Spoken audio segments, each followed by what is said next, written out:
আব্রু যখন স্কুলে চলে যেত সেই ফাঁকে অহু এসব আকাম করত লুকিয়ে লুকিয়ে। গাছ থেকে পড়েও গিয়েছিল অজস্রবার, হাঁটু হাতের তালু ছিলে যেত, আঘাত পেয়ে চুপ করে বসে থাকতো। যখন আব্রু স্কুল থেকে আসতো দৌড়ে আব্রুর কক্ষে চলে যেত। একদিন বড়ই গাছে চড়তে গিয়েও পা পিছলে পড়ে গিয়েছিল ওহু, হাঁটুতে হাতের তালুতে ছেলে গিয়েছে। চুপ করে মহলের বারান্দায় বসে আছে, ফ্রক জামা হাঁটুর উপর ছড়িয়ে দিয়েছে যেন কেউ দেখতে না পায়। এই বুদ্ধিটা আব্রুই ওহুকে দিয়েছিল। মহলের কাউকে জানালে বেধরম বকবে, ওহুর আম্মিজান হয়তো সাথে গালটাও লাল করে দেবে। বারান্দায় বসে থাকার জন্য ওহুকে অনেকেই প্রশ্ন করেছে, মিথ্যা যুক্তি দিয়ে সবাইকে চুপ করে দিয়েছে। মিথ্যাগুলো আব্রুই শিখিয়ে দিয়েছিল। ওহু আব্রুর আসার জন্য অপেক্ষা করছে, কখন আসবে তার আব্রু ভাই। হাঁটুটা খুব পোড়াচ্ছে তার। বিকেল 4টার দিকে আব্রু স্কুল থেকে পরীক্ষা দিয়ে মহলে ফেরে।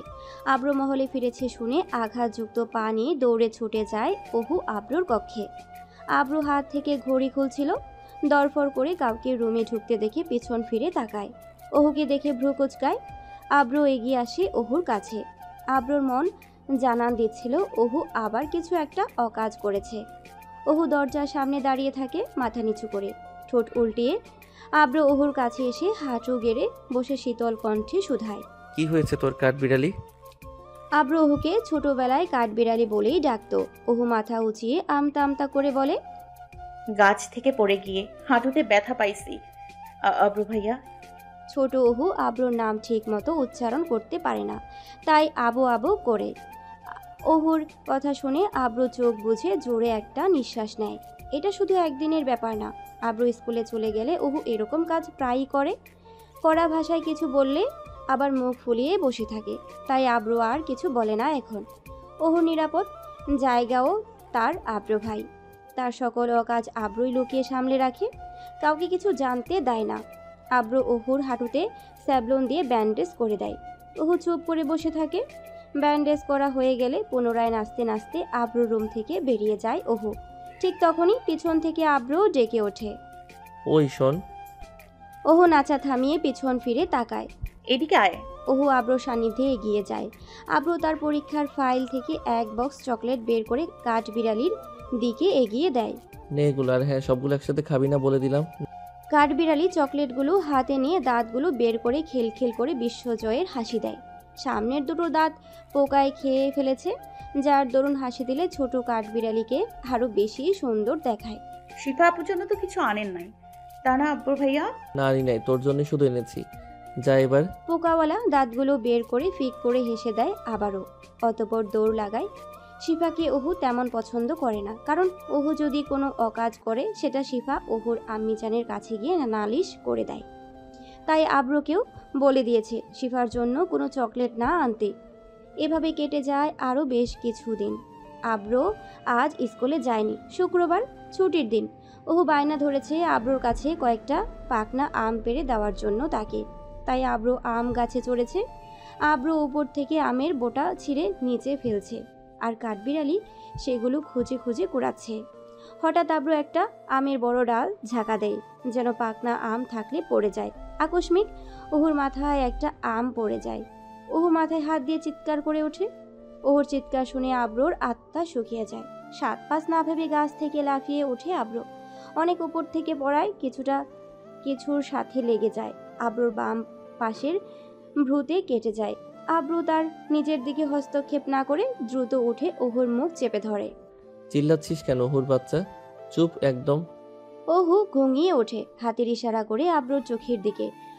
আব্রু ওহুকে ছেড়ে দিয়ে ভ্রুতে হাত দেয়। আঙুল স্পর্শ করে উঠে আসে তাজা লাল রক্ত। আব্রু তড়িঘড়ি করে রক্ত মুছে নেয় তার পরনে থাকা টি শার্ট দিয়ে। অতপর ওহুর কপালে হাত দিয়ে ডলতে থাকে, যেন কপাল ফুলে না যায়। নিজের দিকে আব্রুর কোনো খেয়াল নেই, সে ওহুর চোটে মগ্ন। কিন্তু ওহুর ছোট্ট ছোট্ট চাহনি এখনো আব্রুর আঘাতের দিকেই বিদ্যমান। আব্রুর ভ্রু গড়িয়ে চোখের পাপড়ি ঝরে রক্ত গড়িয়ে পড়ছে। আঘাতের আকার সম্পর্কে আব্রুর এখনো অজানা। বেশ কিছু সময় পর আব্রু ওহুকে মহলে চলে যেতে বলে, কিন্তু ওহু যেতে চাইছে না। ওহু ভীষণ ভয় পেয়েছে। আব্রু টি শার্ট উঁচিয়ে আবারও রক্ত মুছে নেয়। তুই চলে যা, কিছু হয়নি আমার, আমি আসছি তোর পিছনে। ওহু ঘোমরা মুখ নিয়ে উঠে চলে যায়। আব্রু পিছন থেকে আবারও বলে ওঠে, মহলে গিয়ে কাউকে কিছু বলবি না। আমি যে আঘাত পেয়েছি সেটা তো একদমই না, বুঝলি? ওহু ধীরে ধীরে মাথা নাড়িয়ে আব্রুকে আশ্বাস দেয়। আব্রু মুচকি হাসে, ভ্রুতে হাত দিয়ে দেখে এখনো রক্ত বের হচ্ছে, হয়তো অনেকখানি কেটে গেছে। ও চলে যাওয়ার 10 কিংবা 15 মিনিট পর আব্রু মহলে ফিরে যায়, কারণ ওহুর সাথে গেলে সন্দেহ করবে। আব্রু এতক্ষণ রক্ত মুছিয়ে চলছে। মহলে প্রবেশ করতেই আলিনা খানের নজরে বন্দী হয় আব্রু। আব্রুর এই অবস্থা দেখে দৌড়ে আসে আলিনা খান, নিজের আঁচল দিয়ে ছেলের কপাল চেপে ধরে জোরে জোরে চিল্লাতে থাকে। আলিনা খানের চিৎকার শুনে সবাই দ্রুত ছুটে আসে। আব্রুর এই করুণ অবস্থা দেখে সবাই আশ্চর্য।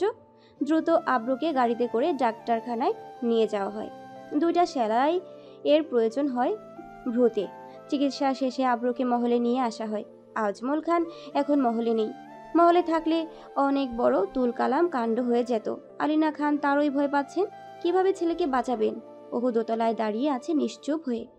আব্রু নিচে অন্দরমহলে বসে আছে। আব্রু নিজের জন্য ভয় পাচ্ছে না একটুও। ভয় পাচ্ছে ওহু যদি সত্যিটা সবাইকে বলে দেয় তাহলে। ওহুকে সবাই আব্রু বরাবরই ওহুর দিকে তাকাচ্ছে আর ইশারায় বাধা দিচ্ছে, চোখ বাঁকিয়ে কাউকে যেন কিছু না বলে। ওহুও মাথা নাড়িয়ে বারবার আশ্বাস দিচ্ছে কাউকে কিছু বলবে না সে। ছোট ওহু অনেক ভয় পেয়ে গিয়েছে, মুখ গোমরা করে দোতলায় দাঁড়িয়ে আছে, তবে নিচে নামছে না। রাত 8টার দিকে আজমল খান সহ বাড়ির অন্যান্য কর্তারা মহলে ফিরে। তারা ফিরে দেখে সবাই অন্দরমহলে বসে আছে। সবার মাঝে আলিনা খানের পাশে বসে আছে আব্রু। সবার নজর, বিশেষ করে আজমল খানের নজর আটকে যায় আব্রুর দিকে। দ্রুত তিনি এগিয়ে আসেন। আব্রু চোখের উপর ব্যান্ডেজ করা, ভ্রু কুচকে জিজ্ঞেস করেন কর্কশ ভাষায়। তিনি এমনিতেও একজন বদ মেজাজি রকচটা মানুষ। কি হয়েছে? আব্রুর কপালে ব্যান্ডেজ কেন? আলিনা খান আমতা আমতা করে বলেন, আসলে আসলে ও পরে। থামো, আমি আব্রুকে জিজ্ঞেস করছি। আব্রু, বলো এই আঘাত কোথায় থেকে পেয়েছো? আব্রু নিঃসংকোচে বলে ওঠে। সাইকেল থেকে পড়ে গিয়ে।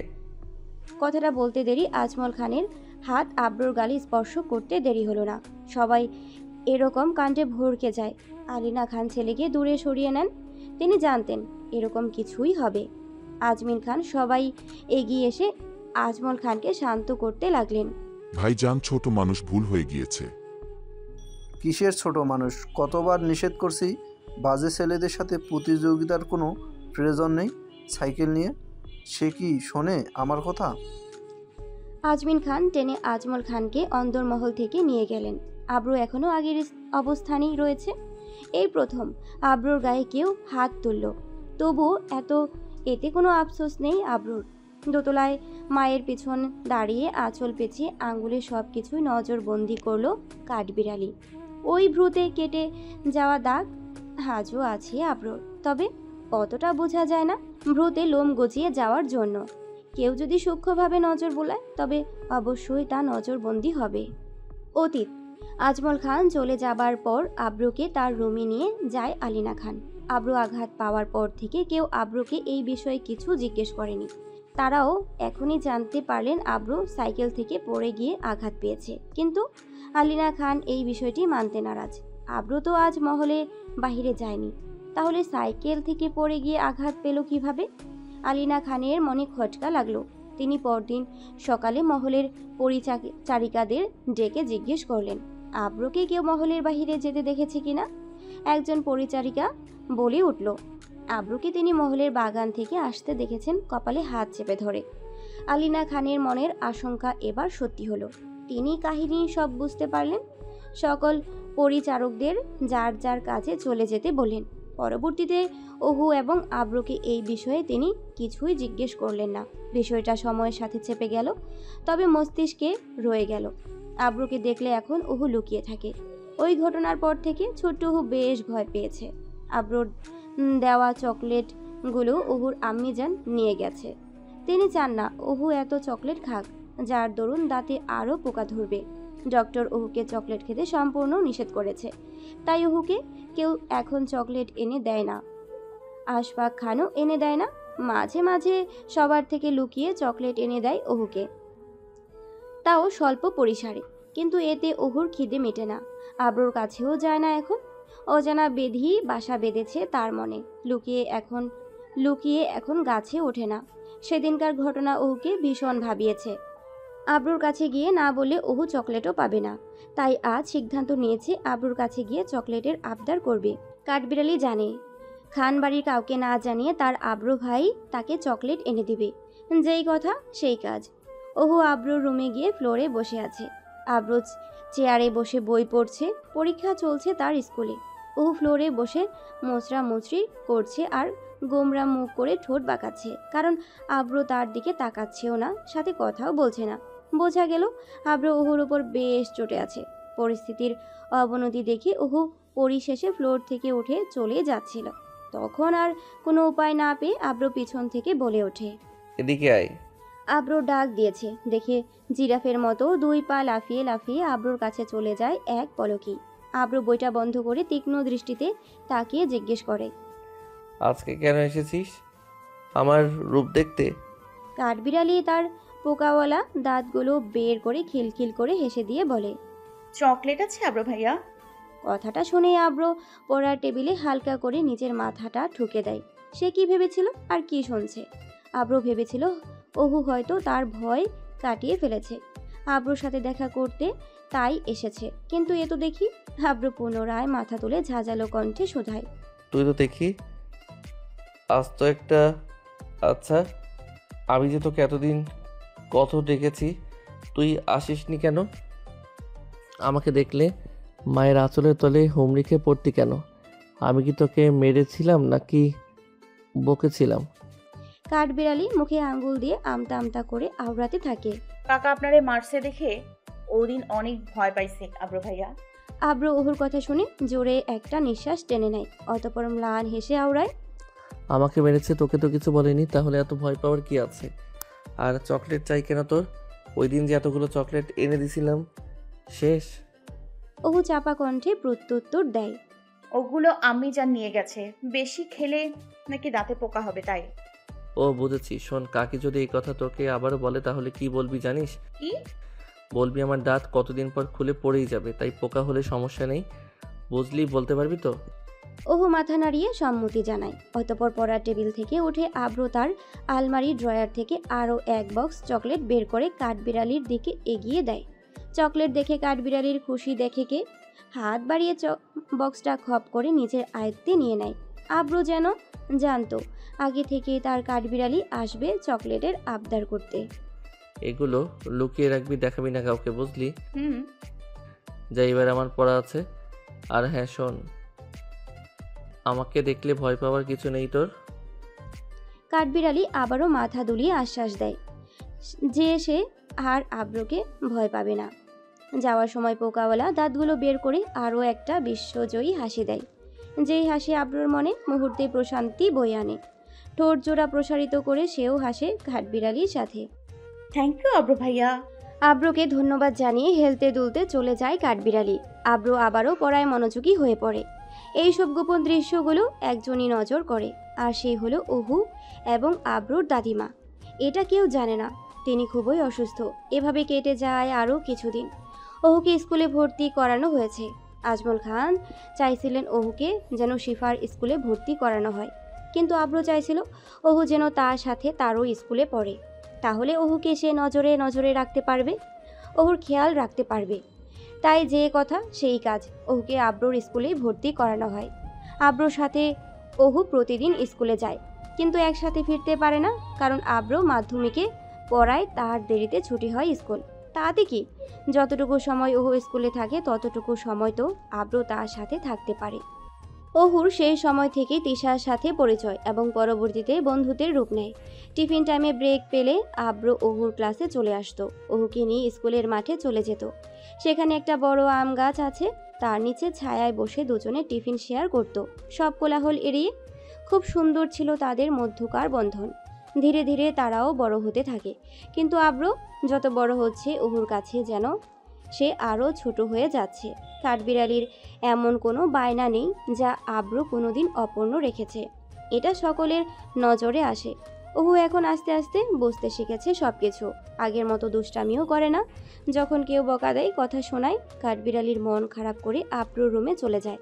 আব্রু কাঠবিড়ালির মন ভালো করার জন্য ভায়োলিন বাজায়। আব্র ছোট থেকেই ভায়োলিন বাজাতে বেশ পারদর্শী ছিল। কাঠবিড়ালির মন ভালো করার একমাত্র উপায় ছিল আব্রুর কাছে ভায়োলিন বাজিয়ে খালি গলায় গান ধরত সে। আর ওহু নিশ্চুপ হয়ে গালে হাত দিয়ে সেই মুহূর্ত উপভোগ করত। সময়ের সাথে পা মিলিয়ে আব্র মাধ্যমিক শেষ করে কলেজে উঠে পড়ে। আর ওহু প্রাথমিক শেষ করে আগামী বছর মাধ্যমিকে উঠবে। ওহু দারুণ মেধাবী, এমনকি শিফার থেকেও বেশ মেধাবী সে। আর অন্যদিকে আব্র হলো ব্ল্যাক বেঞ্চার, পড়াশোনাতে সে খুব উইক, তার জন্য প্রচুর কথা শুনতে হয় আব্রকে। কিন্তু আব্র এসব গায়ে মাখে না মোটেও। এদিকে খান পরিবারের আলো করে আসে আরেক কন্যা, শেফা খান নিহা। ওহু নিহাকে ছোট থেকেই খুব আদর করে। ওহু এখন বেশ বুঝদার হয়েছে, কথায় কথায় আর বায়না ধরে না, কারোর সাথে লুকোচুরি করে না। পোকাওয়ালা দাঁতগুলো পড়ে গিয়ে নতুন দাঁত গজিয়েছে। শৈশব পেরিয়ে ধীরে ধীরে কিশোরী বয়সে পা দিতে চলেছে। অন্যদিকে আব্রুর বয়স 19 ছুঁই ছুঁই। তবে আব্র আর ওহুর মধ্যকার সম্পর্কটা এখনো অবিচ্ছেদ্য, অটল আছে পূর্বের ন্যায়। বাচ্চামোর রেশ কেটে গিয়েছে। আবো থেকে শুদ্ধ উচ্চারণ করে আব্র ভাইয়া বলে ডাকে। যেদিন ওহু আব্রকে প্রথমবার শুদ্ধ উচ্চারণে আব্র ভাই বলে ডেকেছিল, সেদিন আব্রহুকে 15টা টেডি 15টা চকলেট উপহার দিয়েছিল। আব্র প্রভাতের লগ্নে ছাদে বসে খুব ভাবছে ওহুকে নিয়ে, খুব স্মরণ করছে সেই দিনগুলো যখন ওহু চকলেট এনে দেওয়ার বায়না করত, গাছ থেকে ফল পেড়ে দেওয়ার বায়না করত, আঘাত পেলে চুপটি করে বসে থাকতো। আব্র আসলে দৌড়ে চলে যেত তার কাছে। মহলের পুকুর থেকে বসি দিয়ে মাছ ধরতো। সেই মাছ পুঁজি করে সবাই মিলে জোলাবাতি খেলতো। রাতে বিদ্যুৎ চলে গেলে সাদা কাপড় পরে একে অন্যকে ভূতের ভয় দেখাতো। সন্ধ্যাবেলা মহলের ছাদে গিয়ে সবাই ঘুড়ি ওড়াতো। ওর হাতে নাটাই থাকতো আর আব্র সুতো কাটতো। হাতের 5 আঙ্গুল বিছিয়ে সিঙ্গারা পরি মস্ত খেলতো। ওর ছোট্ট হাত দিয়ে যখন আব্রকে মারতো খেলার নিয়মে, আব্রর কিছুই লাগতো না ব্যথা, কিন্তু ওহু জোরে জোরে চিল্লিয়ে বলে উঠত, খুব জোরে লাগছে তাই না আব্র ভাইয়া?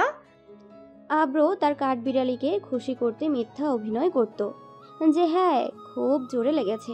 কাঠবিড়ালিটির ছোট্ট ব্যাগ কাঁধে নিয়ে যখন আব্র ওহুকে স্কুলে নিয়ে যেত, বৃষ্টির দিনে যখন নিজের ছাতা ওহুকে দিয়ে দিত যেন বৃষ্টিতে ভিজে মহলে ফিরতে না হয়। আর অন্যদিকে আব্র বৃষ্টিতে ভিজে মহলে ফিরে জ্বর বাঁধিয়ে ফেলতো। মহলে ফিরে আলিনা খানকে মিথ্যা কথা বলতো, আর আলিনা খানও সেটা বুঝে ফেলতো, তবে প্রকাশ করতো না। ঈদের সময় চাঁদ রাতে সবার সাথে মহলের ছাদে বসে মেহেদি লাগাতো কাঠবিড়ালি। আব্র বসে ভায়োলিন বাজাতো।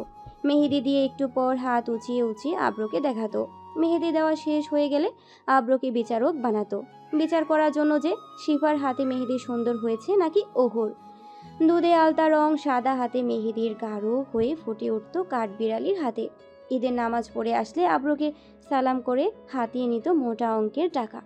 খুব বেশি স্মরণ করছে সেই সোনালি শৈশবকে আব্র, যখন ওহুকে প্রথম কোলে নিয়েছিল। আজ সেই ওহু দ্বাদশী কন্যা হয়ে গেছে। এক পলকের জন্য কখনো কাঠবিড়ালিকে একা ছাড়েনি আব্র। 12টা বছরের আব্রর প্রতিটি নিঃশ্বাসে রক্তের কণার সাথে মিশে গেছে ওহু। সেই ওহুকে ছেড়েই আব্রকে লন্ডনে চলে যেতে হয়েছে পড়াশোনার জন্য। হ্যাঁ, লন্ডন। সবাইকে ছেড়ে আব্রকে চলে যেতে হবে আজ সন্ধ্যায়। 20 বছরের ছেলের মনে তোলপাড় তুলে দেয় দ্বাদশী কন্যাকে ছেড়ে। তার কাঠবিড়ালিকে ছেড়ে আব্রর ভীষণ কষ্ট হচ্ছে, কিন্তু কি আর করার, তার হাতেও করার কিছু নেই। আজমল খানের জেদ আব্রকে বিদেশ গিয়ে পড়তেই হবে। আব্রু দেশ থেকে পড়াশোনা মোটেও করে না। খাট বংশের একমাত্র প্রদীপ বলে সংলাপ, তাকে নিয়ে সকলের মনে অনেক আশা। আব্রু সেটা নিজেও বোঝে, তবে কাঠবিড়ালিকে কার ভরসায় রেখে যাবে আব্র? কেউ নেই সেই রকম, আল্লাহই জানে। এখন একমাত্র প্রথম এবং শেষ ভরসা আব্রর। সারা রাত ঘুমায়নি আব্রু, শুধু ভেবে চলেছে সোনালি অতীত মনে করতেই আব্র চোখে পানি টলমল করছে, লাল হয়ে গেছে চোখ জোড়া, ভীষণ জ্বালা পোড়া করছে। ছাদে আর বসে না থেকে দ্রুত নিচে নেমে এলো। ঘুমের জন্য এরকমটা লাগছে আব্রুর। মাথা ব্যথায় টনটন করছে। আর কিছু না ভেবে বালিশে মাথা এলিয়ে দিল। মুহূর্তেই ঘুমের রাজ্যে পাড়ি জমালো আব্র। ওহুর মনও বিষণ্ণ হয়ে আছে, কিন্তু অতটা না যতটা আব্রর হৃদয় পোড়াচ্ছে। ওহুর বয়সই বা কত এত ভাবার? তবে আব্রর মতো এমন বন্ধু যে আর নেই। একটিও ওহুর জীবনে। ওহুর কিছু ভুলে যায়নি তার শৈশব। আব্রু ভাই তো তার একমাত্র ছিল, যার কাছে ওহু নীরবে নির্ভীকতে সব আবদার করত। ওহু জানে আব্রু আজ চলে যাবে, তাই সকাল সকাল উঠে পড়েছে, কিন্তু তার আব্রু ভাইকে কোথাও পাচ্ছে না সে। এই সময় আব্রু মহলের জিম ঘরে থাকে, ও সেখানেও গিয়েছে, চোখ বুলালো। ওহু সেখানে গিয়েও চোখ বুলালো, তবে আব্রু সেখানেও নেই। মুখ গোমরা করে হাবিজাবি আওড়াতে আওড়াতে আব্রুর নিজ কক্ষে চোখ বুলালো। সেখানে আব্রুকে খুঁজে পেল। আব্রু ঘুমাচ্ছে দেখে ওহু চলে আসলো। আজ সারা মহল জুড়ে আয়োজন, আব্রু চলে যাবে দেখে। শেষ সমাদরের কোনো কমতি রাখছেন না কেউই। ওহু একা একা ঘুরছে নিহাকে কোলে নিয়ে। আব্রুর ঘুম ভাঙে দুপুর 1টার দিকে। ঘুমের আড়মোড়া ভেঙে যখন ওঠে তখন মনে হয় আজ তো সন্ধ্যাবেলা তার ফ্লাইট। একরাশ কালো মেঘ যেন আব্রুর বুকে আঘাত হানল। চট করে উঠে পড়ল বিছানা ছেড়ে। রুম থেকে বাহিরে বেরিয়ে দেখলো খান মহল জুড়ে আয়োজনের শেষ নেই, সবাই ব্যস্ত, কিন্তু আব্রুর চোখ জোড়া সকলের মাঝে খুঁজছে ওহুকে, কিন্তু পাচ্ছে না। বিষয়টা খেয়াল করে আলিনা খান আব্রুর কাছে এসে বলে ওঠে, কিরে আব্রো, এতক্ষণে ঘুম থেকে উঠলি? আব্রু মাথা চুলকিয়ে আর চোখে তাকিয়ে বলল, হ্যাঁ মা।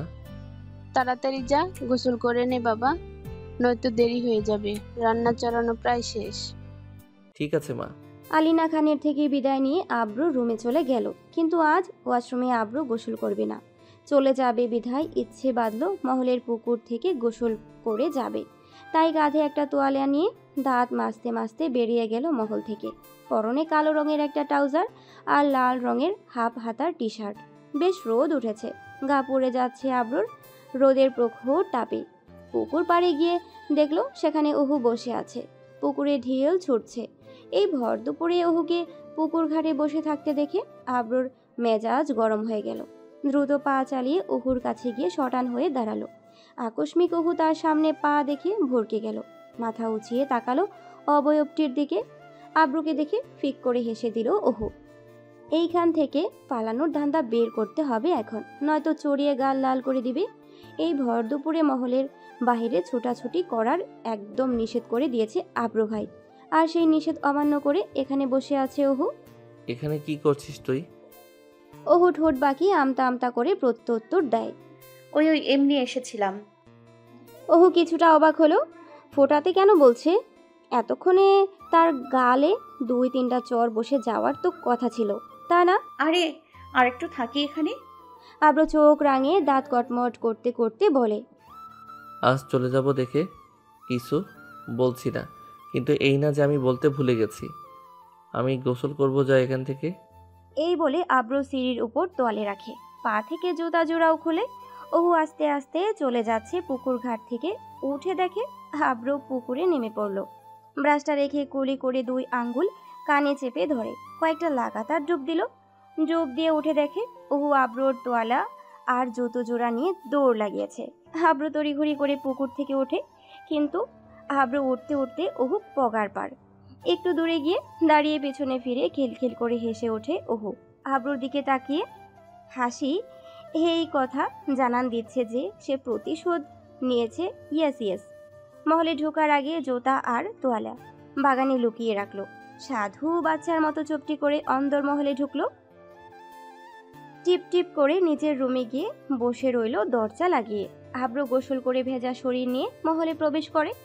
আব্রুর শরীর বেয়ে অঝোর পানি পড়ছে। শরীর থেকে টি শার্ট খুলে পানি চিপে তা দিয়ে হালকা মুছে নিল। পায়ে জুতা নেই দেখে মাটি আর বালি লেগে একাকার হয়ে গেছে। মহলের বাহিরে নলকূপ চেপে পা ধুয়ে নিল আব্রু। আব্রুকে এই অবস্থায় দেখে আলিনা খান দ্রুত এগিয়ে আসেন তোয়ালা নিয়ে। তোয়ালে নিয়ে যাসনি? না আম্মু, মনে ছিল না। কে বলেছে পুকুর থেকে গোসল করতে? যদি এখন ঠান্ডা লেগে যায় তাড়াতাড়ি গরম কাপড় পরে নে। আব্রু তার মায়ের কাছ থেকে তোয়ালা নিয়ে মাথার পানি মুছতে মুছতে সিঁড়ি দিয়ে উপরে উঠছে। আব্রু সিঁড়ি দিয়ে উপরে উঠতে উঠতে দেখলো কাঠবিড়ালি তার রুমের দরজার ফাঁক করে রেখেছে হালকা একটু, সেই ফাঁক দিয়েই মুখখানা বের করে রেখেছে। আব্রু আর ওহুর চোখাচোখি হতেই ওহু ঠাস করে রুমের দরজাটা লাগিয়ে দিল। আব্রু এই প্রতিচ্ছবি দেখে মুচকি হাসলো। এই প্রথম না, এরকম বহুবার হয়েছে আব্রুর সাথে। তবে আব্রুর মুখের হাসিটা বেশিক্ষণ স্থায়ী হলো না। আব্রু অহুর রুম এড়িয়ে নিজের রুমে চলে যায়। আব্রু রুমে চলে যাওয়ার পর অহু তার রুম থেকে বেরিয়ে আসে। বেলা 2টা বাজে। ফ্লাইট 5টায়। আব্রুকে মহল থেকে বেরিয়ে যেতে হবে 3:50-এর দিকে। আব্রু বরাবরই ঘড়ির দিকে তাকাচ্ছে। সময় বেরিয়েই চলেছে, আর আব্রুর বুকের ধুকধুকানি আকাশ ছুঁই ছুঁই করছে। সময় যতই ঘনাচ্ছে আব্রুর তৎপরতা ততই বেড়ে চলেছে। চোখ বন্ধ করলে যেন চোখের সামনে গড়ে ওঠা 12টা বছরের দিনগুলো ভেসে উঠেছে। আব্রুর অন্তর আত্মা কেঁপে উঠেছে। আব্রুর ভাবনার ছেদ ঘটালেন আলিনা খান। খাবারের জন্য ডাক পড়েছে। আব্রু একটা দীর্ঘ শ্বাস ফেলে বিছানা ছেড়ে উঠে দাঁড়ায়। পরে থাকা একটা গেঞ্জি তুলে পরে নেয়। খাবারখানায় আজ গুরুজনদের আনাগোনা। আব্রু চলে যাবে দেখে অনেকেই বিদায় জানাতে এসেছে। অহু নিজের রুমে বসে আছে, কিন্তু আব্রুর চোখ জোড়া আবার অহুকেই খুঁজছে। যাওয়ার আগে সে অহুর সাথে একসঙ্গে বসে খাবার খেতে চায়, কিন্তু তা আর হয়ে ওঠে না। আলিনা খান আব্রুর লাগেজ গুছিয়ে দিচ্ছেন। ওনার চোখেও পানি চিকচিক করছেন। আব্রু চলে যাবে দেখে সবারই কম বেশি মন খারাপ। আব্রু খাবার খেয়ে নিজের রুমে চলে আসে। আলিনা খানের সাথে লাগেজ গুছিয়ে নিতে সাহায্য করছে, কিন্তু আলিনা খান একাই করতে পারবে বলে আশ্বাস দিচ্ছেন। আমি করতে পারবো না, তুই যা, রেডি হয়ে নে। তৈরি হবার কথা শুনে আব্রুর মন আবারও খারাপ হয়ে গেল। পুনরায় ফ্রেশ হয়ে নিল। খুব সুন্দরভাবে তৈরি হচ্ছে আব্রু। কালো রঙের প্যান্টের সাথে ইন করে সাদা রঙের শার্ট পরেছে, তার উপর ধূসর রঙের ব্লেজার, গলায় লম্বা টাই, চুলগুলো ছোট ছোট করে সাইজ করা যাকে বলে আর্মি কাটিং। ক্লিন শেভ দিয়েছে। গালে একটা দাড়িও নেই। কালো সানগ্লাসও নিয়েছে সাথে, তবে পরছে না আপাতত। বেশ স্মার্ট লাগছে 20 বছরের তরুণ যুবককে। যে কোনো তরুণীকে মাতাল করে দিতে সক্ষম এই শ্যাম বর্ণের পুরুষ এক নিমেষেই। তবে এই পুরুষের দৃষ্টি একজনেই সীমাবদ্ধ। আব্রুর যাওয়ার সময় হয়ে গেছে। নিচে সবাই আব্রুর জন্য অপেক্ষা করছে। আলিনা খান কান্না করছেন। আব্রু রুম থেকে বেরিয়ে তার দাদিমার সাথে দেখা করে বিদায় নিল। তিনি বিছানা ছেড়ে উঠতে পারে না। যাওয়ার সময় দাদিমার কানে কানে বলে গেল, আমার কাঠবিড়ালিকে দেখে রেখো দাদি। আব্রুর দাদিমা হেসে উঠে আব্রুর কান টেনে দেয়। অতঃপর দাদিকে জড়িয়ে ধরে দাদির থেকে বিদায় নেয় আব্রু। সবাই অন্দরমহলে রয়েছে, তবে অহু নেই। অহু দরজার পেছনে লুকিয়ে আছে। হাতের আঙ্গুলে ওড়না পেঁচাচ্ছে আর ঠোঁট বাঁকাচ্ছে। অহুরও মন খারাপ, হয়তো প্রকাশ করার কিংবা সেটা বোঝার বয়স আদৌ হয়নি। আব্রু এক এক করে সবার থেকে বিদায় নিয়ে নিচ্ছে। পরিশেষে আব্রু অহুকে খুঁজছে। অনেক খোঁজার পর দৃষ্টি মিলল অহুর। আব্রু দেখল অহু পর্দার পিছনে লুকিয়ে আছে। আব্রু শিফাকে ডেকে বলছে অহুকে নিয়ে আসতে তার কাছে। শিফা অহুর দিকে হাঁটা ধরলেই অহু দরজার পিছন থেকে বেরিয়ে দোতলার দিকে দৌড় দেয়। আব্রু অহুর পিছনে দৌড় লাগায়, তবে বেশি দূর যেতে পারে না।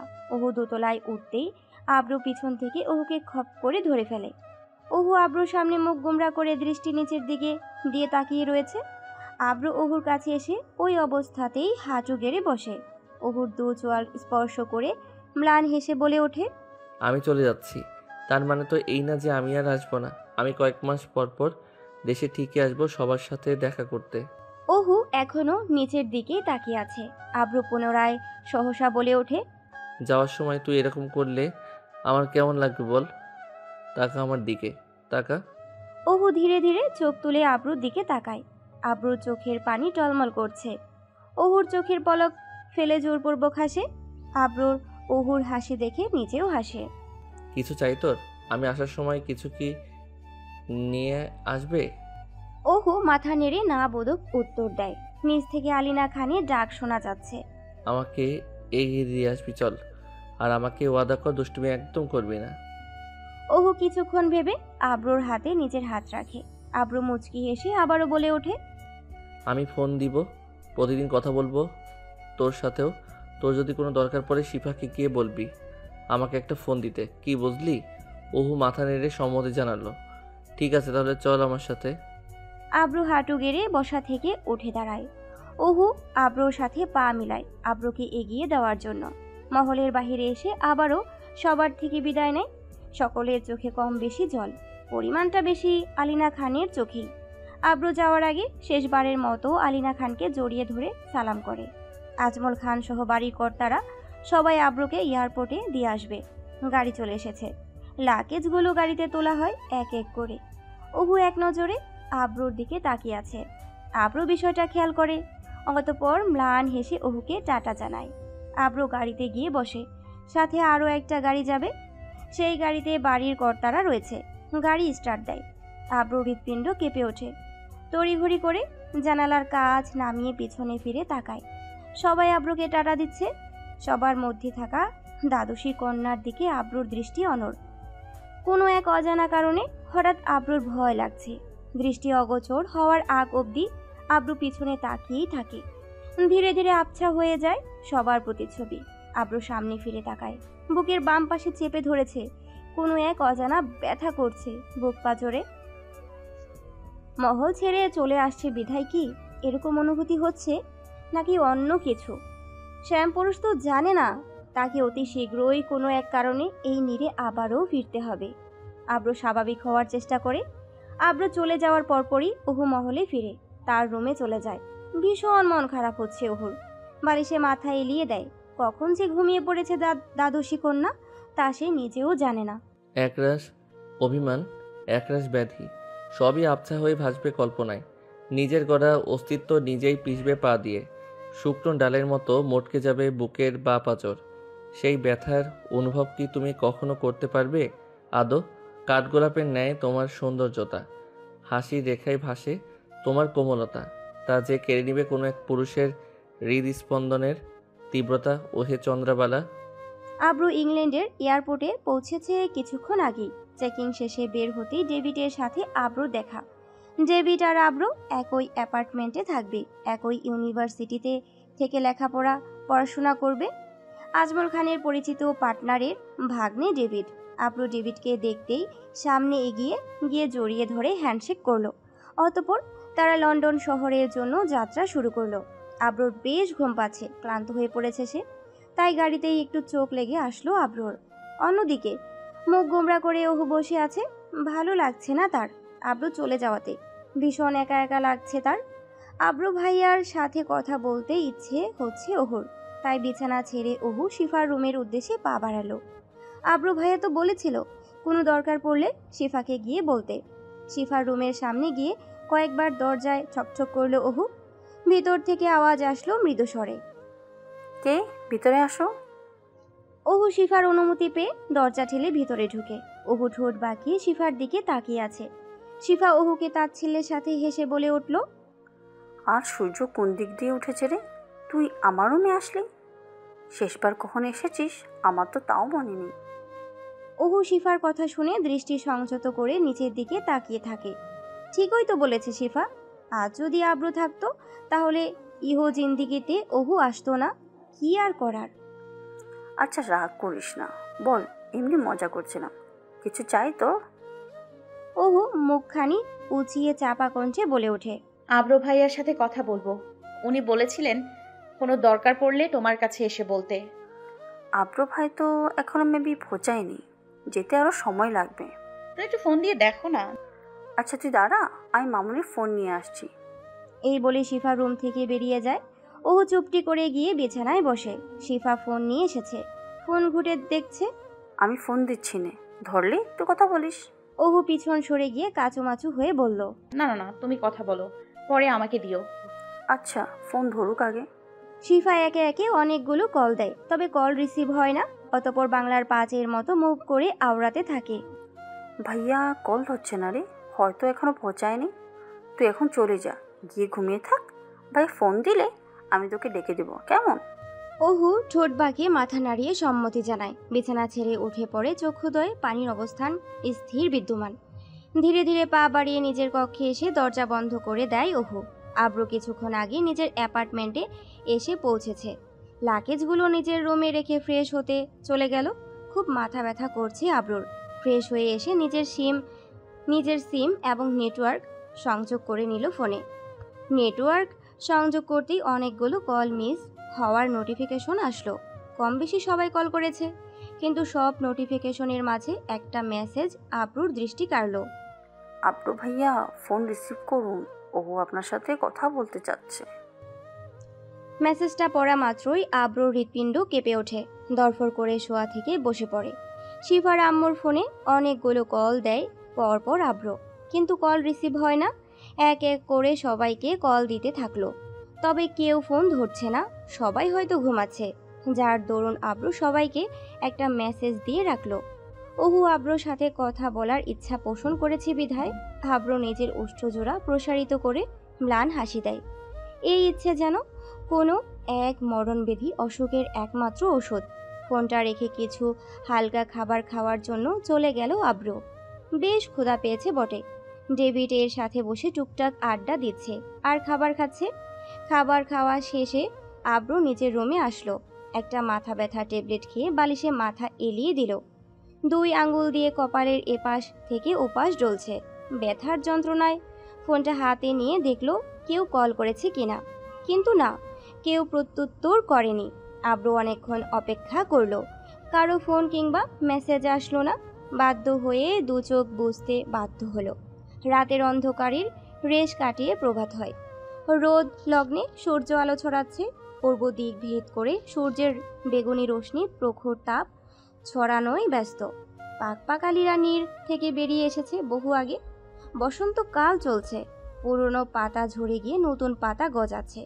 শুকনো ডালগুলো মরমর করে ভেঙে যাচ্ছে। বাতাসে বেগে উড়ে যাচ্ছে সেই পাতাগুলো দূর দূরান্তে।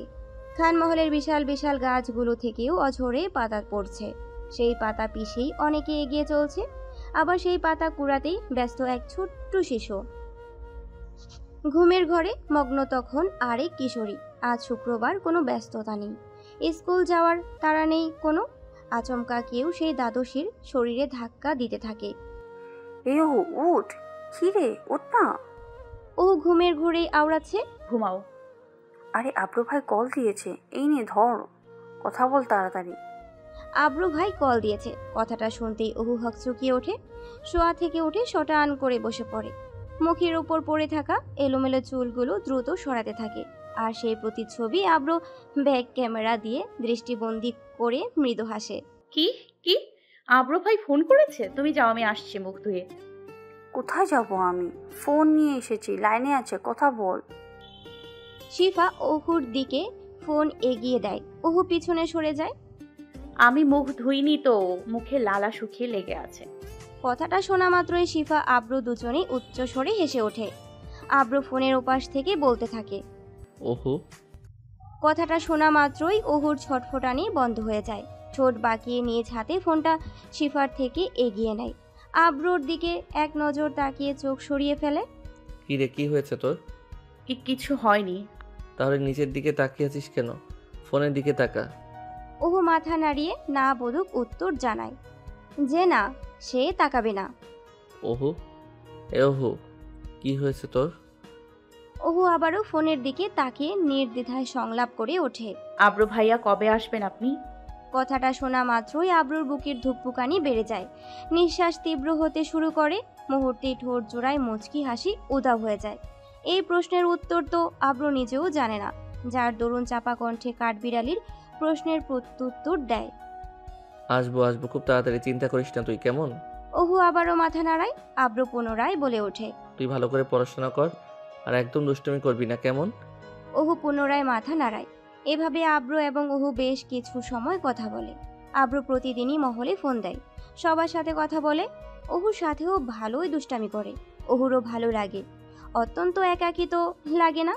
আব্রু ইউনিভার্সিটিতে যায়, ক্লাস করে, মনোযোগ দিয়ে পড়াশোনা করার ট্রাই করছে এখন আব্রু।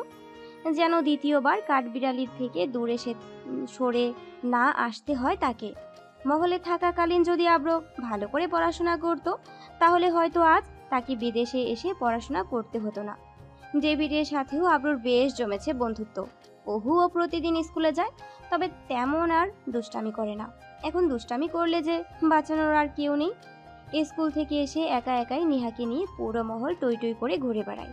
নিহা যেন অহুর এখন ছোট্ট সঙ্গী। আব্রু শুধু সময়ের অপেক্ষা করছে, কবে সে আবারও মহলে ফিরবে। এক একটা সময় যেন এক একটা বছরের মতো লাগে আব্রুর কাছে। কিছু মাস পর আলিনা খান অন্দরমহলের হলে বসে পান বানাচ্ছেন অহুর দাদিমার জন্য। হঠাৎই মহলের ল্যান্ডলাইনে কারো ফোন আসে। তিনি পানের থালা রেখে টেবিলের কাছে এগিয়ে যায় ফোন রিসিভ করার জন্য। কিন্তু ততক্ষণে ফোনটা কেটে যায়। তিনি আগ্রহ নিয়ে আর সামনে এগোলেন না, পিছনে ব্যাক করে আবার চলে আসতে লাগলেন। তখনই পুনরায় ল্যান্ডলাইনে বেজে ওঠে। তিনি দ্রুত পা চালিয়ে ফোন রিসিভ করেন। হ্যালো, কে বলছেন? ফোনের ওপাশ থেকে কোনো এক মধ্যবয়সী পুরুষালী কণ্ঠে থমকে থমকে বলে ওঠে, আসসালামু আলাইকুম বড় সাহেবা, বলছেন নাকি? ওয়ালাইকুম আসসালাম। হ্যাঁ বলছি, আপনার পরিচয় কি? পুরুষালী কণ্ঠটি পুনরায় ভীতু কণ্ঠে আওড়াতে থাকে। আমি আরোর বিদ্যালয় থেকে আরোর শিক্ষক বলছি। ও আচ্ছা আচ্ছা, বুঝেছি। জি বলুন। আসলে আসলে সাহেবদের মধ্য থেকে কি কেউ স্কুলে আসতে পারবেন? জরুরি প্রয়োজন ছিল। তারা তো কেউ মহলে নেই। কি দরকার হঠাৎ, আমাকে বলুন। দরকার ছিল অহুর অভিভাবকদের মধ্যে কাউকে আসতে হতো সাহেবা। কেন? কোনো সভা আছে নাকি আজ? আচ্ছা, আমি দেখছি বিষয়টা। জি সাহেবা, কাউকে দ্রুত পাঠান স্কুলে। এই বলে ফোনটা কেটে গেল। আলিনা খান কিছু বলার সুযোগই পেল না।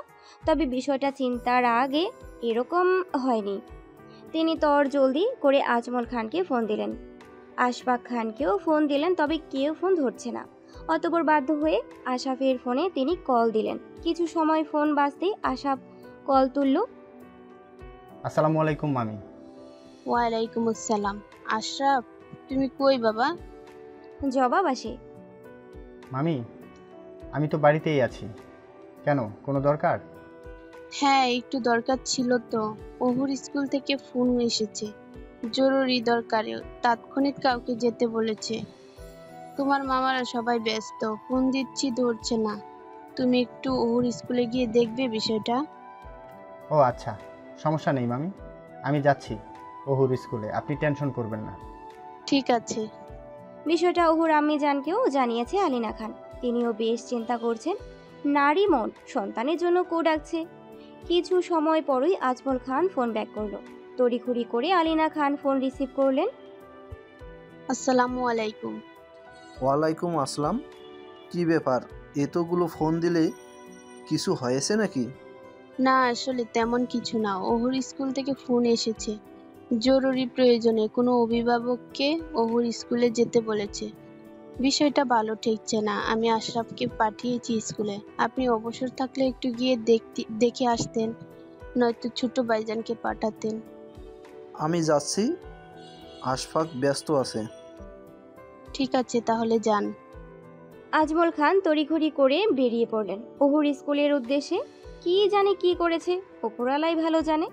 মেয়েটা যে হারে পাজি, আশাফও বেরিয়ে পড়েছে। 5 কিংবা 6 মিনিটের মধ্যে দুজনেই ওহুর স্কুলে পৌঁছে যাবে। ওহুর আম্মি যান নিহাকে নিয়ে সোফায় বসে পা দোলাচ্ছেন। তার মন কেন জানি ডাকছে। তিনি স্থির থাকতে পারছে না। আলিনা খান এবং আজমিন খানের সহধর্মিনী ওনাকে সান্ত্বনা দিচ্ছেন যে অযথাই তিনি চিন্তা করছেন। শিফাও স্কুলে গিয়েছে। আজমল খান গাড়ি থেকে নেমে বিদ্যালয়ের গেট পেরিয়ে ভিতরে ঢুকলেন। বিদ্যালয়ের দক্ষিণ পাশে কিছু মানুষের সমাগম দেখা গেল। কারো চেঁচামেচিও হচ্ছে। এছাড়া বিদ্যালয়ের পরিবেশ শান্ত, হয়তো ক্লাস চলছে। কৌতূহল নিয়ে তিনি সামনে এগিয়ে গেলেন। সামনে থেকে চেঁচামেচির আওয়াজ বেশ পরিচিত লাগছে আজমল খানের। তিনি দ্রুত পা চালিয়ে সেখানে পৌঁছালেন। লোকজন সরিয়ে ভিড়ের মধ্যে প্রবেশ করলেন। তিনি ভ্রু কুঁচকে চেঁচামেচি করা অবয়বের দিকে তাকালেন। এ তো আর কেউ না, তার ওই ভাগ্নে আশাফ। তিনি আরেকটু এগিয়ে সামনে গেলেন। সামনে দৃশ্য দেখে আজমল খানের পা থেমে গেল। বিল্ডিংয়ের পাশ ঘেঁষে যাওয়ার পিচ ঝালা রাস্তায় রক্তের স্রোত বয়ে যাচ্ছে। জমাট বাঁধা লাল রক্ত বেশ শুকিয়ে গেছে। আজমল খানের বুকের ভিতর অজানা কারণে পা জোর মচড়ে উঠল। আশাফ দৌড়ে এসে ধরফর করতে করতে আজমল খানকে বলতে লাগলেন, মামা মামা, তারা কিছু বলছে না আমাকে। আমাদের ওহু কোথায়? মামা, আপনি জিজ্ঞেস করেন তাদের। আমি ওহুর ক্লাসে গিয়ে চেক করছি, সেখানে ওহু নেই। আজমল খান রক্তচক্ষু করে এগিয়ে গেলেন শিক্ষকদের সন্নিকটে। দাঁতে দাঁত চেপে হুঙ্কার দিয়ে উঠলেন, আমার মেয়ে কোথায়? আশাফের রাগের বাঁধ ভেঙে গেল। জোরে চিল্লিয়ে বলে উঠল, আজ ভাগ্য ভালো আমাদের আব্রু নেই এখানে, নয় তো হয়ে যেত তা আপনাদের কল্পনার বাইরে। শিক্ষকগণ সবাই মাথা নিচু করে দাঁড়িয়ে আছে। আজমল খান এবার গগন বিদারণী গর্জন করে বলে উঠল, ওহু কোথায়? নিয়ে আসুন এখন এই মুহূর্তে। তাদের মধ্যে থাকা একজন বয়স্ক শিক্ষিকা সামনে এগিয়ে এসে বলে উঠল চাপা কণ্ঠে, সাহেব, আমাদের ভুল বুঝবেন না। অহু আজ স্কুলের ছাদে খেলা করছিল। আমরা শুনেছি যতটুকু, হঠাৎই ফোনে কি করে জানি ছাদের রেলিং টপকে পিছলে খেয়ে 4 তলা থেকে নিচে পড়ে গেছে। কথাটা শোনা মাত্রই আজমল খান এবং আশাফ যেন আকাশ থেকে পড়ল। নিজের কানকে বিশ্বাস করতে পারছে না আশাফ। সে যেটা শুনছে তার পরিণতি কি হতে যাচ্ছে তা ভাবতেই আশাফের পায়ের তলা থেকে মাটি সরে যাচ্ছে। আজমল খান ইতিমধ্যে বুকের বাম পাশে চেপে ধরলেন। আশাফ দ্রুত এসে আজমল খানকে জাপটে ধরলেন। আজমল খান নেতিয়ে পড়েছেন। হুঙ্কার দেওয়ার মতো শক্তি তার মধ্যে যেন আর বিদ্যমান নেই। তবুও জোরে জোরে নিঃশ্বাস নিতে নিতে বলে উঠলেন, আমাদের ওহু এখন কোথায়? সাহেবা, আমরা ওকে হাসপাতালে নিয়ে গেছি। সেখানে আমাদের স্যারেরা রয়েছেন। আজমল খান পুনরায় বলে উঠলেন। আপনাদের আমি পরে দেখে নেব। সবাই আজমল খানের কথা শুনে মাথা নিচু করে রয়েছে। খান পরিবারের ক্ষমতা সম্ভব সকলেই অবগত। যাওয়ার সময় আশাফ সবাইকে উদ্দেশ্য করে আবারও বলে উঠল, শুকরিয়া আদায় করুন উপরওয়ালার নিকট, আজ সে এখানে উপস্থিত নেই বলে, নয়তো। গাড়িতে বসে সবাইকে এই বিষয়ে জানাতে লাগলো আজমল খান। দ্রুত হসপিটালে পৌঁছানোর জন্য সবাইকে বললেন। ইতিমধ্যে মহলে জানাজানি হয়ে গেছে অহুর ব্যাপারে। অহুর আম্মি যান হাউমাউ করে কান্না করছেন, লুটিয়ে পড়েছেন ফ্লোরে। সবাই ওনাকে সামলে রাখছেন। কিছুজন মিলে অহুর আম্মিজানকে গাড়িতে নিয়ে বসালেন হসপিটালে যাওয়ার উদ্দেশ্যে। আজমল খান এবং আশাফ হসপিটালে এসে পৌঁছেছে। রিসিপশন থেকে খবর নিয়ে দ্রুত ছুটলেন ইমার্জেন্সি অপারেশন থিয়েটারের দিকে। সেখানে গিয়ে দেখলেন কিছু শিক্ষক দাঁড়িয়ে আছেন। আজমল খানকে দেখে সবাই মাথা নিচু করে ফেলল। ওহু কোথায়? ওহু কোথায়? আহুকে সিটি স্ক্যান করানোর জন্য নিয়ে গেছে। সিটি স্ক্যান কেন? আমরা বলতে পারি না, ডাক্তার জানে। আশাফ ডক্টরকে খুঁজতে লাগলো, অবশেষে পেয়ে গেল। চেঁচাতে লাগলো, ডাক্তার, কি হয়েছে আহুর? ডক্টর চাপা কণ্ঠে প্রত্যুত্তর দিল, দেখুন, আমরা এখন কিছু বলতে পারছি না। মাথার ডান পাশে বেশ আঘাত পেয়েছে। আমরা সিটি স্ক্যানের জন্য পাঠিয়েছি। আপনাদের অপেক্ষা করতে হবে। খুব বেশি আঘাত পেয়েছে কি ডাক্তার? জি, আমরা ওকে ট্রিটমেন্ট করে সিটি স্ক্যানের জন্য পাঠিয়েছি। সিটি স্ক্যান করা শেষ। আমরা রিপোর্টের জন্য কিছু সময় অপেক্ষা করছি। নতুবা মস্তিষ্কের অবস্থা না বুঝে আমরা ওর পরবর্তী চিকিৎসা করতে পারবো না। আর আপনারা অতি শীঘ্রই 2 ব্যাগ রক্তের ব্যবস্থা করুন। আমরা কি আহুর সাথে দেখা করতে পারি? ডক্টর সাহেব ভ্রুজোড়া কুঁচকে হতাশার সহিত উত্তর দিল, না, এখন আপনারা কেউ ওর সাথে দেখা করতে পারবে না, দুঃখিত। প্রতিটা কথা যেন এক একটা পাথর ছুঁড়ে মারছিল সবার বুক পিঞ্জরে। ডক্টর চলে গিয়েছে কথাগুলো বলে ইতিমধ্যে। আশাফা খান কপালে হাত চাপড়ে বসে আছেন চেয়ারে। আশাফ বেরিয়ে গেছে রক্তের জোগাড় করতে। আলিনা খান সহ বাড়ির সকলে চলে এসেছে হসপিটালে। অহুর আম্মিজান খুবই ভেঙে পড়েছেন মেয়ের এরকম করুণ অবস্থা কথা শুনে। স্কুলের শিক্ষকরা বিদায় নিয়ে চলে গেছেন। সিটি স্ক্যান এর রিপোর্ট আসার জন্য সবাই অপেক্ষা করছে। শোকের বিষাদ নেমে এসেছে সকলের মুখপানে। আব্রু ইউনিভার্সিটি থেকে সবে মাত্র অ্যাপার্টমেন্টে এসেছে।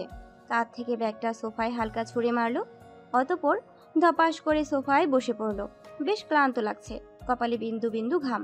একটু রিল্যাক্স হয়। চোখটা বুঝেই পরনে থাকা সাদা ফুল হাতা শার্টটার বোতাম খুলতে লাগলো। উপরে কয়েকটা বোতাম খুলল, তবে সবগুলো বোতাম খুলল না। মাঝপথে পকেট থেকে ফোনটা বের করে আলিনা খানের ফোনে কল দিল, কিন্তু কল রিসিভ হলো না। পরপর আরও কয়েকবার কল দিল। শিফা এবং অহুর আম্মিজান সকলের ফোনেই কল দিল, কিন্তু কেউ ফোন তুলছে না। আব্রোর ফুপিজানের ফোনেও কল দিল, তিনিও ফোন তুলছে না। আব্রো বেশ অবাক হলো, তবে মাথা ঘামালো না। সোফা থেকে উঠে হাত থেকে ঘড়িটা খুলে বিছানায় ছুঁড়ে মারল।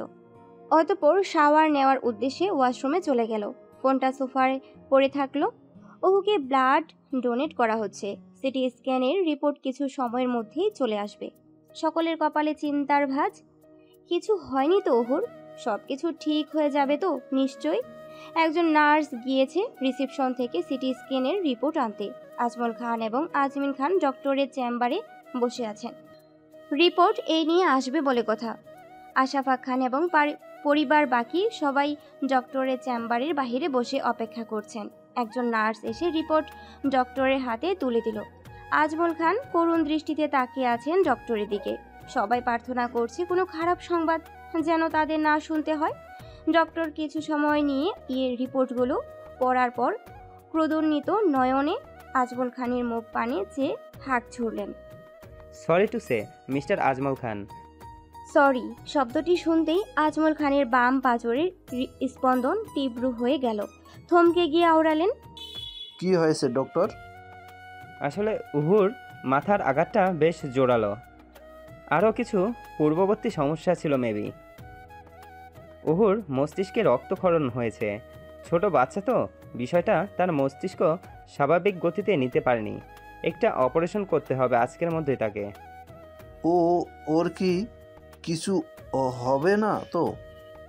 দেখুন, বাঁচানোর মালিক উপরওয়ালা। আমরা তো সর্বোচ্চ চেষ্টা করব তাকে ভালো রাখার। তবে এটা বলতে পারি উহুর সাথে কোনো অঘটন ঘটবে না হয়তো। অপারেশন কখন করবেন ডক্টর সাহেব? ডক্টর হাত ঘড়ির দিকে তাকিয়ে উত্তর দিল, এখন তো বিকেল, রাত 12টার দিকে অপারেশন করব। আমরা কি একটু দেখা করতে পারবো না তার সাথে? জবাব আসলো, সরি, এখন দেখা করতে পারবেন না, তার জ্ঞান নেই। তাও যদি একটু। আপনারা অপেক্ষা করুন দয়া করে, আমি অনুমতি দিতে পারছি না। আজমল খান এবং আজমিন খান ডক্টরের কথা শুনে বেরিয়ে গেলেন চেম্বার থেকে। বের হতেই আশাফাক খান সহ সকলে ঘিরে ধরল অহুর অবস্থার কথা শোনার জন্য। ভাইজান বলুন, আশুর কি হয়েছে? কি হয়েছে শিফার আব্বু? মামা কি বললো ডাক্তার? আজমল খান এবং আজমিন খান দুজনেই নিশ্চুপ। আর এদিকে সবাই একের পর এক প্রশ্ন করেই চলেছে। ধীর পায়ে এগিয়ে গিয়ে চেয়ারে বসলো আজমল খান। অতঃপর আশফাক খানের কাঁধে হাত রেখে বলি ছুড়ল, কিছু হয়নি, চিন্তা করিস না তোরা। আজ রাতেই একটা অপারেশন হবে, তারপরেই ও ঠিক হয়ে যাবে। অপারেশনের কথা শুনে সবাই আরও থমকে গেল। অহুর আম্মিজান ভীতু কণ্ঠে আওড়ালেন, অপারেশন কিসের জন্য ভাইজান? কথাটি বলে সবাই আজমল খানের দিকে তাকিয়ে রইল প্রত্যুত্তরের আশায়। ওই আর কি, ওর মস্তিষ্ক নাকি ব্লিডিং হচ্ছে তাই। কথাটি বলতে দেরি হলো অহুর আম্মিজান হাউমাউ করে চিৎকার করতে শুরু করলো। আলিনা খান অহুর আম্মিজানকে জাপটে ধরে রাখলো। আশাফ হাতের নখ কাটছে দাঁত দিয়ে। সে যেন অন্য কিছুর পূর্বাভাস পাচ্ছে। তা ভাবতেই যেন আশাফের গলা শুকিয়ে আসছে। কাউকে কিছু না বলে হসপিটাল থেকে বেরিয়ে গেল আশাফ। আব্রো শাওয়ার নিয়ে মাত্র রুমে আসলো। রুমে আসতেই সোফার উপর থেকে ফোনটা তুলল। শরীরে এখনো টাওয়াল জড়ানো, চুল থেকে টপ টপ করে পানি পড়ছে। আর সেই পানি কিছু সময় পর পর হাত দিয়ে ঝেড়ে এপাশ ওপাশ করছে, যার দরুন কপালে ছোট ছোট চুলগুলো এলোমেলো হয়ে রয়েছে। ফোনটা হাতে নিতেই দেখলো কেউ কল ব্যাক করেনি, শুধু আশাফের আম্মু বাদে। আব্রু তার ফুপিকে কল দিল। কিছু সময় বাদে তিনি ফোন রিসিভ করতেই উতলা কণ্ঠে সংলাপ বুনলেন, কেমন আছে আব্রু? আসসালামু আলাইকুম ফুপি, আলহামদুলিল্লাহ ভালো আছি। আপনি কেমন আছেন? জবাব আসলো, এই তো আমি ভালো আছি। আব্রু প্রশ্ন ছুড়ল, কখন থেকে ফোন দিচ্ছি সবাইকে, কেউ ফোন তুলছেন, অবশেষে আপনি কল তুললেন। সবাই কিভাবে কল তুলবে?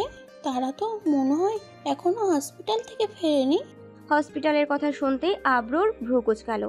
আজ শোয়া থেকে ভালোভাবে বসলো। হসপিটালে কি করছে সবাই ফুপি? আরে তুই কি জানিস না? ওহো অ্যাক্সিডেন্ট করেছে, ছাদ থেকে পড়ে গেছে স্কুলের। কথাটা শোনা মাত্রই আব্রুর হাত ফসকে ফোনটা নিচে পড়ে গেল। কয়েক সেকেন্ডের জন্য আব্রুর নিঃশ্বাস বন্ধ হয়ে আসার উপক্রম। বুকের বা পাঁজরে শক্ত করে চেপে ধরেছে ইতিমধ্যে। সেখানে ভীষণ ব্যথা করছে। শ্বাস প্রশ্বাস তীব্র থেকে তীব্রতর হচ্ছে ক্রমশ। বলিষ্ঠ দেহের পুরুষটা মুহূর্তেই বসা থেকে ছিটকে ফ্লোরে বসে পড়ল। অন্যদিকে আরেকজন দূরভাষ যন্ত্রে একের পর এক সংলাপ করিয়ে চলেছে। তবে উত্তরদাতা যেন নিখোঁজ। আব্রো মস্তিষ্ক জুড়ে সেই প্রতিচ্ছবি ভাসছে যেদিন আব্রো মহল ছেড়ে চলে আসছিল। তার মন সায় দিচ্ছিল না। কিছু একটা অঘটনের পূর্ব বার্তা যেন অন্তরিক্ষ আগেই জানান দিচ্ছিল তাকে।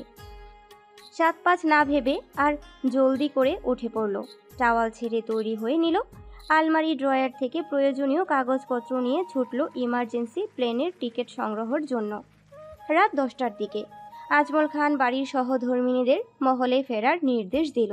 ওহুর অপারেশন রাত 9টার দিকে শুরু হয়ে গেছে। তবে ওহুর আম্মিজান যেতে নারাজ। তিনি বেঁকে বসেছেন ওহুকে না নিয়ে তিনি মহলে ফিরবেন না। তার আহাজারির কাছে সকলেই হার মানে। বাড়ির সহধর্মিণীরা সকলেই মহলে ফিরে যান, শুধু ওহুর আম্মিজান থেকে যান। গাড়ির মধ্যে আলিনা খান ফোন চেক করলেন, দেখলেন আব্রু অনেকগুলো কল দিয়েছে। তিনি ঝটপট করে আব্রুকে ফোন দিলেন, তবে সব জায়গা থেকে আব্রুর ফোন নট রিচেবল বলছে, ফোন লাগছেই না। তিনি বেশ চিন্তায় পড়ে গেলেন। সবার অজান্তে আব্রু তার কাঠবিড়ালির সন্নিকটে আসার উদ্দেশ্যে ইতিমধ্যে প্লেনে চড়েছে। বিষয়টা সবারই অজানা। রাত 1টার দিকে ওহুর মস্তিষ্কে অস্ত্রোপচার করা শেষ হয়। অপারেশন থিয়েটার থেকে ডক্টর বেরোতেই আশফাক খান একের পর এক প্রশ্ন করতে লাগলো উতলা হয়ে, ক্রোধন্বিত নয়নে। ডক্টর, আশু কেমন আছে? কি হয়েছে? অপারেশন ঠিকমতো হয়েছে তো? হ্যাঁ, আমাদের অপারেশন সাকসেসফুল হয়েছে, তবে এখন আমরা কিছু নিশ্চিত হয়ে বলতে পারছি না। কাল জ্ঞান ফিরে আসার পর বাকিটা বুঝতে পারবো। আমরা কি এখন ওকে দেখতে পারবো না? আচ্ছা, 1 মিনিট সময় একটু দেখে আসবেন। কোনো নয়েজ করবেন না। অনুমতি দিতে দেরি হলো। সবাই ওহুকে দেখার জন্য হুমড়ি খেয়ে পড়ল। আশফাক দ্রুত এগিয়ে গেলেন মেয়ের দিকে। ওহুকে দেখে আশফাক খানের হৃৎপিণ্ড কেঁপে উঠল। এ কী অবস্থা হয়েছে তার? পরীর মাথার চুল সব কেটে ফেলেছে, মাথা পুরো ভর্তি ব্যান্ডেজ। এক চোখ ছেয়ে গেছে সাদা ব্যান্ডেজের চাপে, আরেক চোখ ভীষণ ফুলে রক্ত জমাট বেঁধে গেছে। শরীরে বিভিন্ন জায়গায় ব্যান্ডেজ করা। বসন্ত ধূলীভূত ধমকা হাওয়া বয়ে অনেক কংক্রিটের অন্তরিক্ষে শীতল সুবাস। মনের আহাজারি কারো সংক্ষিপ্ত হয়, দূর হয় কান্না নিবাস। গজে ওঠা নতুন পাতা জানান দেয়, এসে গেছি আমি। এবার করো তোমরা সবাই মিলে প্রিয় বসন্ত বিলাস। বসন্তের গ্রাণ বইছে চারিপাশে, জীর্ণ শীর্ণ গাছগুলো প্রাণ ফিরে পেয়েছে নতুনভাবে গজানোর আশায়। পুরনো পাতাগুলো ঝরে রাস্তাঘাট বাড়ি বন্দর সব ভরাট হয়ে গেছে। একটু পরপর উড়ে আসা দমকা হাওয়ায় উড়িয়ে নিয়ে সেগুলো দূর দূরান্তে ছড়িয়ে দিচ্ছে। সেই বসন্তের সন্ধিক্ষণে সূচনা হয় আরেক সকালে, কিন্তু কারো মনে নেই বসন্তের সেই ছোঁয়া। সবার কপালে চিন্তার ভাঁজ, মুখ পান শুকিয়ে আছে, অধর বুকছে চিন্তা ভাবনার আলিঙ্গনে। কবে শেষ হবে সেই উৎকণ্ঠা? কবে? খানমহলের ফ্যামিলি ডক্টর ওহুর রিপোর্টগুলো চেক করে দেখছেন, বারবার উল্টিয়ে পাল্টিয়ে রিপোর্টগুলো পড়ছেন। তার অন্তরিক্ষেও যেন উৎকণ্ঠা দোল খাচ্ছে। কিছু একটা অঘটনের পূর্বাভাস যেন তিনি পাচ্ছেন, তবে সেটা অপ্রকাশিত। হাসপাতালে রাত্রি যাপন করা সকলে খানমহলে ফিরে গেছে। তারা পরবর্তীতে পুনরায় আসবে, তবে আশফাক খান এবং তার সহধর্মিণী রয়ে গেছেন। তারা গতকাল থেকে পানাহার। ওহু যতক্ষণ পর্যন্ত তাদের সাথে কথা বলবে না, তারা কিচ্ছুটি খাবে না বলে সংকল্প এঁটেছে। ওহুর নানুর বাড়ি থেকে লোকজন এসেছে হাসপাতালে তাকে দেখতে। পরবর্তীতে আরও অনেকে আসবে। ওহুর নানা মশাই হলো চট্টগ্রামের একটি প্রভাবশালী অঞ্চলের শাসনকর্তা, শেখ নওয়াজ উদ্দিন শহীদ। তিনিও ছুটে এসেছেন সুদূর থেকে নাতনিকে দেখতে। ওহুর ফুপিজান এবং ফুপাজানও ছুটে এসেছেন ওহুর অসুস্থতার কথা শুনে। সঙ্গে রয়েছে আশফি এবং ওহুর সঙ্গী তিশা শিকদার। ওহুকে অপারেশন থিয়েটার থেকে কাল রাতেই আইসিইউতে প্রস্থান করে দেওয়া হয়েছে। দুপুর 2টায় আলিনা খান পুনরায় হসপিটালে এসেছেন। তিনি বেশ চিন্তা রয়েছেন। গতকাল রাত থেকে আব্রুকে ফোন দিচ্ছেন, তবে ফোন লাগছে না।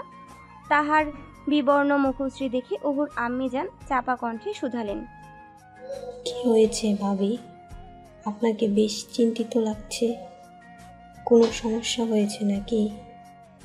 আলিনা খান একটা দীর্ঘশ্বাস ভিতরে টেনে নিয়ে প্রত্যুত্তর করলেন, না তেমন কিছু না, ওই আর কি আব্রুর সাথে কথা হচ্ছে না কাল রাত থেকে। ওহুর আম্মিজান ভ্রু কুঁচকে তাকালেন, আওড়ালেন, কি বলছেন? আপনি ফোন দেননি আব্রারকে? ফোন তো দিচ্ছি, ফোন তো লাগছে না। তাহলে ভাইজানকে বলুন বিষয়টা। এখন বলতে সাহস হচ্ছে না ভাবি, পরে বলবো। ছোট আপা কি চলে গেছে নাকি? হ্যাঁ আপা, তো চলে গেছে সকাল সকালই ভাইজানের সাথে। আশফি রয়েছে, সে শিফার সাথে মহলে ফিরেছে।